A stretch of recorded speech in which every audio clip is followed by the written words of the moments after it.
Well, good morning. This hotel I'm staying at is the Four Seasons Park Lane here in London.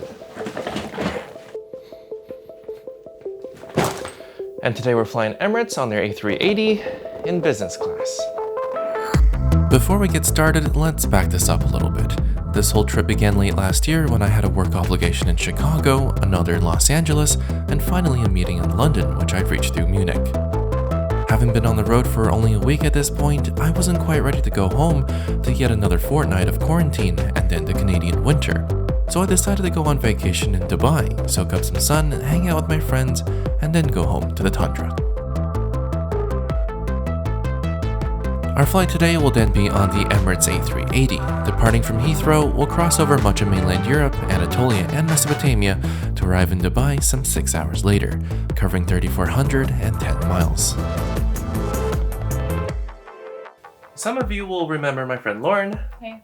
who's not going to be in the video. She's just here to pick up her fish. It's vegan, all natural, gluten-free, nut-free, organic, smoked salmon.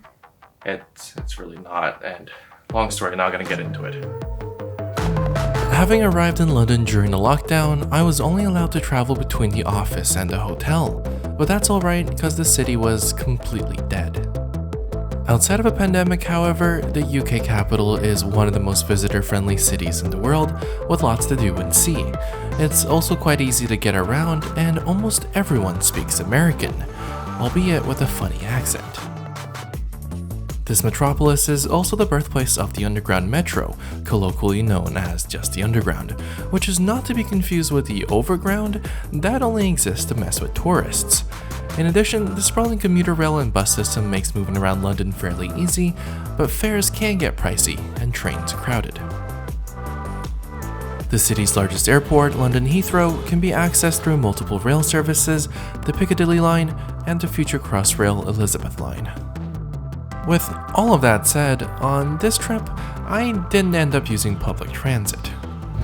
So one thing Emirates does is that if you are flying in business or first, they send a chauffeur to pick you up from wherever you may be, whether it be your house or a hotel. And this is true for most of the destinations that they fly to, on top of Dubai, of course. It's really easy to book. You just do it through their website. Then it's free, which is nice.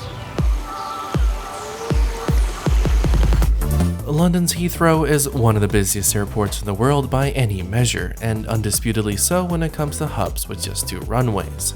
Packed around these 2 consequently priceless stretches of asphalt are 5 terminals, although T1 has been closed since 2015, withering away to the slow progress of health and safety-laden demolitions. Throughout the airport, there exists a cutting-edge system of buses to ferry passengers airside between the terminals. The only complex with an airside train is T5, carrying passengers between its main and satellite buildings. Back in the good old days, i.e. 2019, when the airport was stretched to its operating limits, Emirates, along with its impressive lounge, occupied much of Terminal 3, home to its 7 daily departures during its peak. But these days, as capacity has dramatically decreased throughout the airport, the Dubai-based airline, along with many others, have consolidated to T2 as other terminals remain closed. That was the fastest transfer to Heathrow I think I've ever done in my life.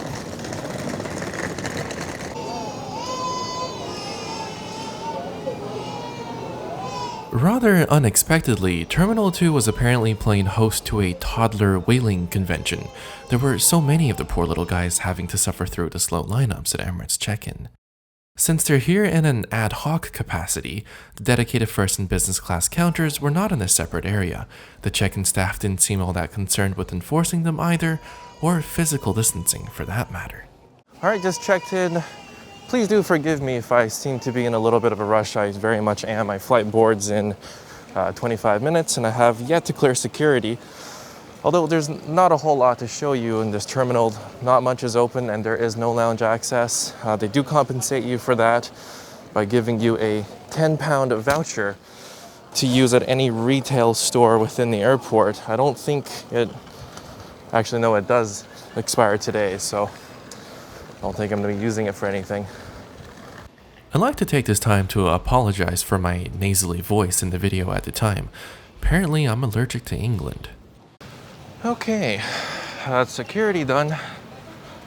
Wasn't that impressed. There's not a whole lot of physical distancing going on.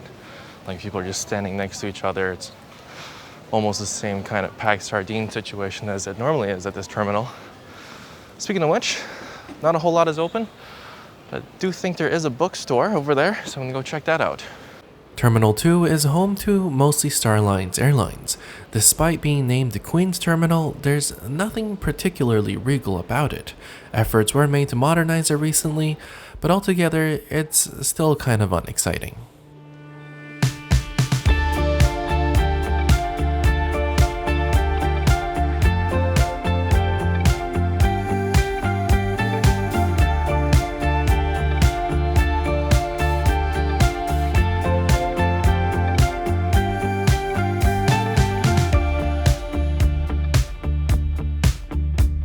Our ride for today will be on this behemoth of an airplane. Emirates is one of only a handful of airlines still flying the A380s, and sadly probably one of the last operators to keep it in as part of their fleet for the foreseeable future.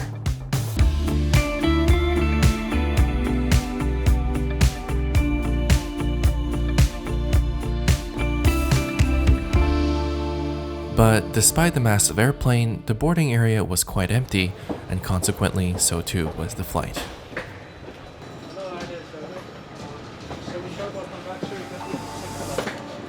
On the A380, the entirety of the upper deck, minus first class, is occupied by business, with a staggering 76 seats in total.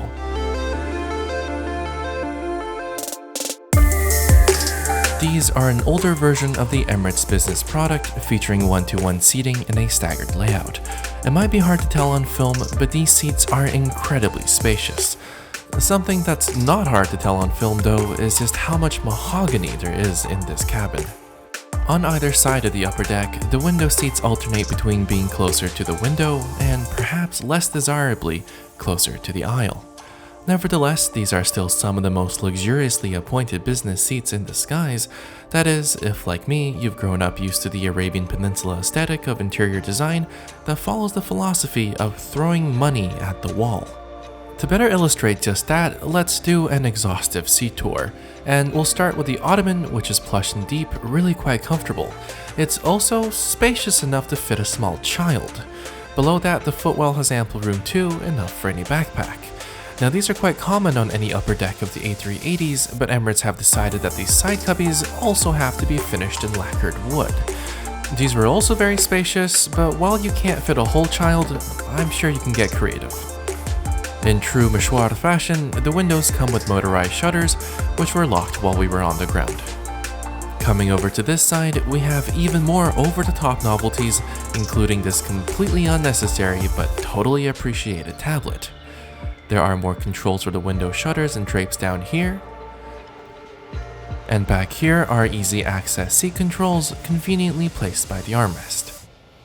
In addition to the tablet, which we'll have a closer look at later, they also throw in the Panasonic Media Remote because why not? And on top of that, there's enough I/O to run a board meeting, a reading light, and lighting controls for the mini bar. Yes, mini bar. Although mine on this flight was definitely not as clean as they advertise, and this gimmick as a whole is just a little bit less impressive considering that it's not chilled. The chair itself is an extremely well padded soft leather affair with adjustable lumbar support and headrest, proving thoroughly comfortable on this flight. Unsurprisingly, there were still individual air nozzles, and of course the flight started off with copious amounts of champagne. Cheers! Here's to not getting food poisoning and spending an hour in the bathroom, which is what I did last time I was on one of these things. It wasn't a great experience. Oh, I think this is Vo. Not that I can tell from tasting it, I just read the menu. It's good though. One thing I forgot to show you is the tray table that comes out like this as a single piece, and just FYI, the wood in this cabin isn't real. I don't think there are enough forests left in the world to furnish these planes if they were. They remove 99.97% of bacteria, germs, dust from the air, and it's completely changed every 2 to 3 minutes. After a brief but nevertheless reassuring lecture on how HEPA filters work, our flight, which was about 30% full, started pushing back.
Alright, first things first, let's check out the Wi-Fi. EK has very reasonable prices for all of their data packets, from free messaging to unlimited internet.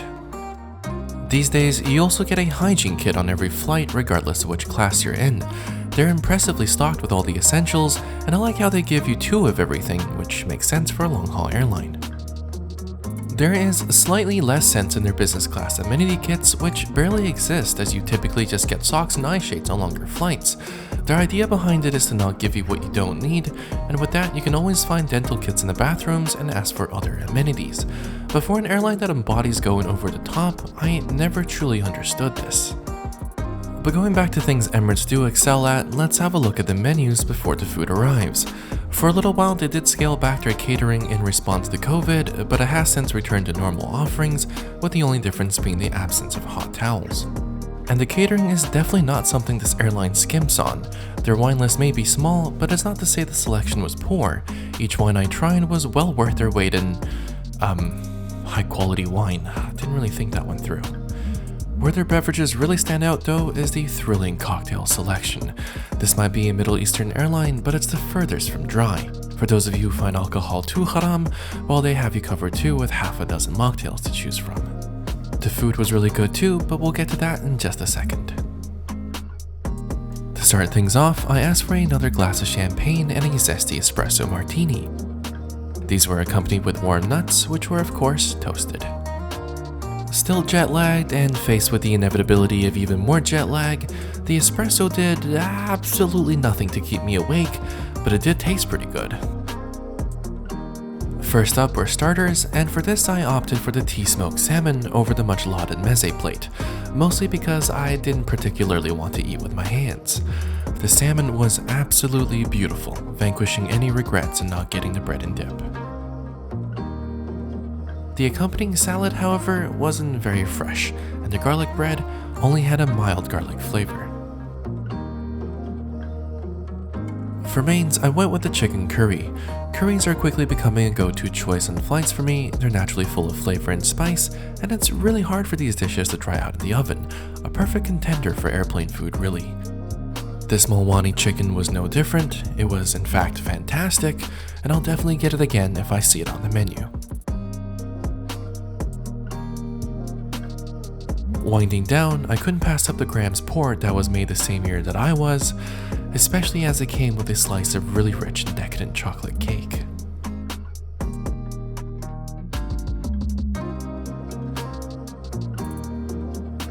And as if all of that is not enough sugar, well, they also gave you pralines.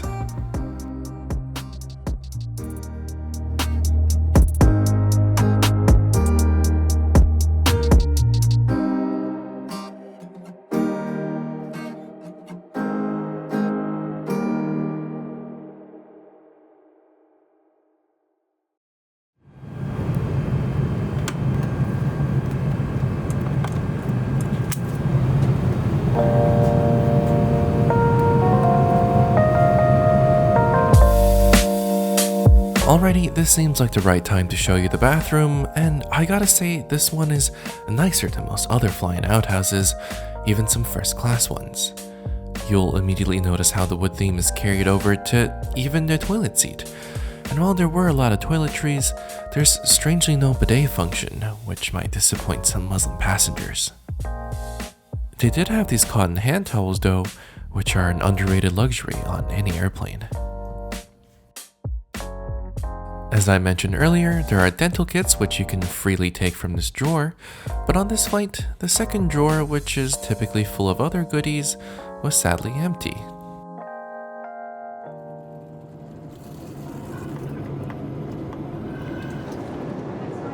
Directly outside the aft upper deck bathrooms is what some would consider the most haram thing you will see on an airplane, especially a Middle Eastern one, is a bar. I don't know exactly how it makes sense, but I'm not complaining, because you know me, and I am a burgeoning alcoholic, and because of that, this is absolutely the best thing there is in the world. If you had any previous doubts about just how seriously the UAE takes its secularism, I think this speakeasy in the skies can speak for itself.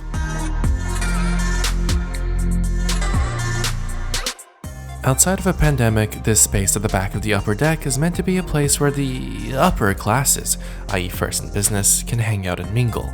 There's seating for the whole family and an endless supply of various liquids and solids to ingest. Back in the cabin, the lights were dimmed for the evening and the flight attendants came around for turn-down service, which in the aft mini cabin was just me.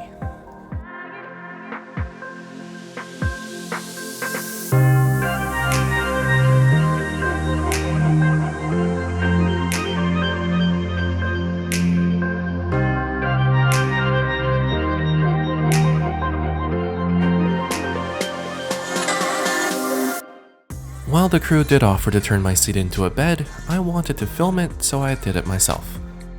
Impressively, even on a 6-hour flight like this, there were still bedding provided, namely a pillow, mattress pad, and duvet, all very thick and plush.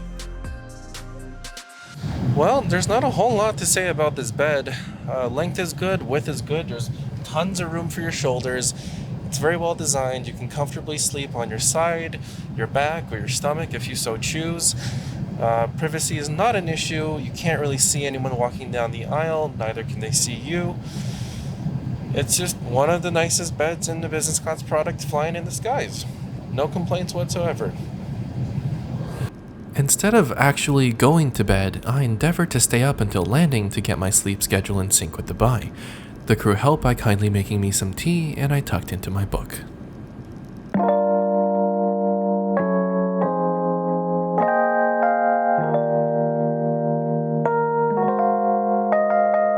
After most of the turbulence had subsided, I decided to check out the in-flight entertainment system, which Emirates has named ICE. Admittedly, the user interface looked a little tired, and the touchscreen was kind of laggy, but ya Allahi did they have a lot of content. If you can somehow sort your way through the countless menus and categories, then you have thousands of hours of films and television programs at your viewing pleasure. Emirates is very proud of this element of their service, as well as they should be, for theirs is without a doubt the benchmark for long-haul infotainment systems. Over in the green information menu, which stands for the letter I in the acronym ICE, you can find almost all of the details of your flight. They even tell you the aircraft registration, which might be completely irrelevant to most people, but we aviation enthusiasts very much appreciate it. Of course, there was also Panasonic's Flight Map 3D, heavily skinned in red. It comes with a handy pointer to the Kaaba on top of all the other normal functions. You can also find a section for newspaper headlines, another one to make satellite phone calls, send SMSs and emails, live television, the list goes on. Really, the only thing this system is missing is a full-on browser. In addition to the main seatback display, there's also a tablet. This serves as an oversized remote for both the IFE content and the seat itself. In order to detach it, simply press this button on the bottom of the dock. The unit itself is rather heavy, and while you can, I don't see why anyone would want to watch content on this over the main screen. To be frank, I really didn't see how this had much practical use altogether, but it did serve as a convenient secondary display for the route map, so maybe I'll shut up. Of course, you were also loaned a pair of noise-cancelling headphones. I couldn't really determine the make of these, they just had Emirates logos loudly plastered over each ear cup. They were very comfortable though, even around my extra large head. As we began our descent, the crew came around asking if anyone wanted any snacks. I opted for an ice cream because I was intrigued by what the luxury and luxury vanilla would taste like.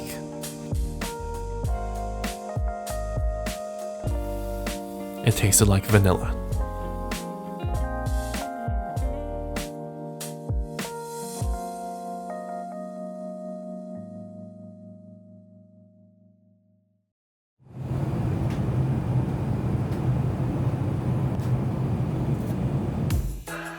So, Emirates, what is there to say? This airline holds a reputation for being among the best flying in the skies, and I'm definitely not going to be the one to refute that. There is very little to complain about, as almost every part of their service and product is a cut above the rest. I will, however, quickly lament about the cleanliness of my seat. I'm not sure what happened on the ground in Heathrow, but my seat did not look as if it was cleaned. Overall though, it's hard not to be impressed with the response this massive airline has had to the pandemic, from the speedy reintroduction of catering with added hygiene measures, to the crew's personal protective garments that would even make the staff at my hospital envious. So it seems that Dubai's flag carrier has come to uphold that love it or hate it ostentatiousness that's come to describe this city.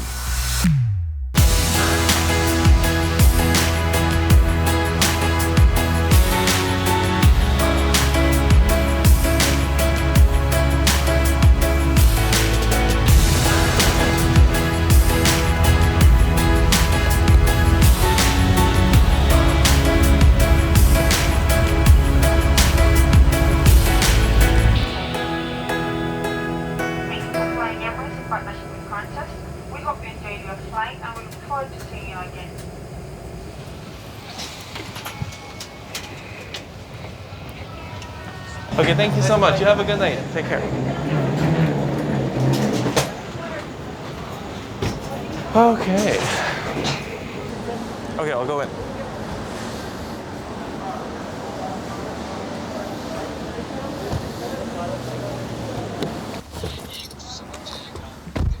All right, and just like that, beginning to end, they drive you from hotel to hotel. Can't say I don't like it. That's it for this video. Thank you for watching. I'll see you next time when I fly Etihad. But until then, safe travels and ma salama.